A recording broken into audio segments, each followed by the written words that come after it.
Rizieq Munarman akhirnya lebaran kuda, ditulis oleh Alifur Rahman di seaword.com. Lebaran kuda itu adalah istilah yang disampaikan oleh SBY saat berpidato soal ancaman kepada Ahok.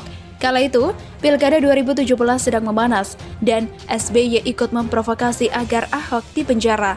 Sebagai seorang ayah dan ketum partai, SBY all out mendukung anaknya yang baru mengundurkan diri dari TNI dan berharap bisa jadi gubernur DKI. Dan Ahok adalah calon yang harus dikalahkan jika ingin maju ke putaran kedua.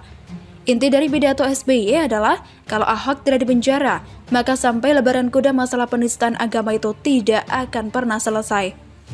Pada kenyataannya, Ahok akhirnya dipenjara, tapi anak SBY juga gagal dalam pilkada. Sekilas itu adalah hasil yang kembang, draw. Tapi jika melihat kondisi Jakarta hari ini yang banyak kasus mulai dari penebangan pohon di Monas, Formula E yang gagal, dan dana ratusan miliar raib entah kemana, belum lagi kasus lem Aibon, bongkar pasang trotoar dan atap jembatan, sampai urusan lubang-lubangan anfaedah, maka jelas itu adalah harga yang sangat mahal yang harus dibayarkan oleh pilkada berbasis SARA. Dan SBY adalah orang yang terlibat sangat aktif dalam hal ini. Demo 411 dan 212 jadi semacam pola paten. Seolah apapun isunya bisa dikerahkan dengan isu aksi bela Islam. Panitianya lengkap, asal ada yang order, semua bisa turun berdemo. Rizieq seolah bebas mencaci maki, kebal hukum.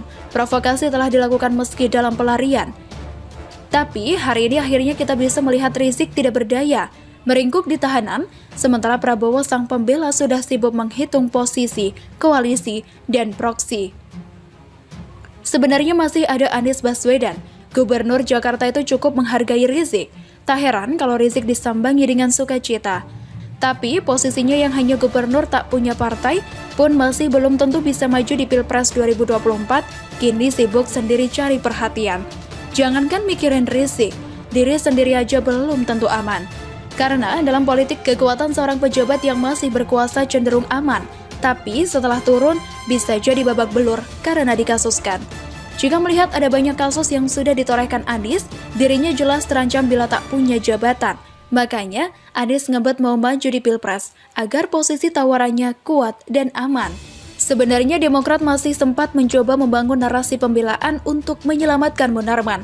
Andi Arief yakin bahwa Munarman tidak terlibat dan dirinya menjamin sebagai saksi hidup bahwa Munarman orang baik. Namun arus besar publik yang merayakan penangkapan Munarman mustahil dibendung. Siapapun yang membela Munarman langsung disikat habis.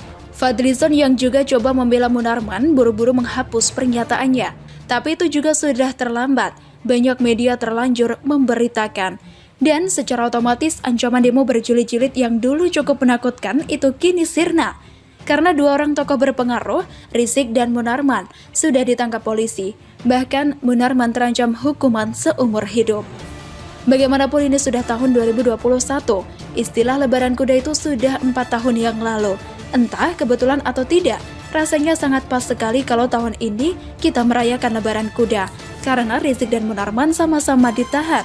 Keduanya adalah simbol penyelesaian dari kasus-kasus intoleransi dan arogansi kelompok radikal. Meski begitu, bisa jadi ini hanya sebatas jeda, bukan penyelesaian. Karena politisi yang fokus pada suara akan selalu mencari pengganti dari orang-orang yang bisa mengelola demonstrasi. Munarman mungkin sudah selesai dan akan mati di penjara, tapi Rizieq belum.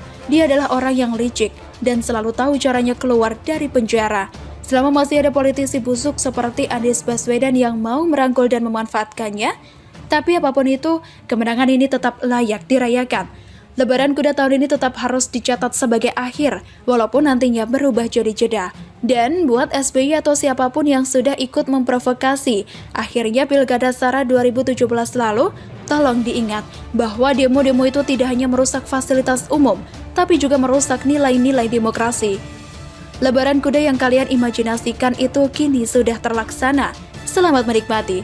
Begitulah kura-kura.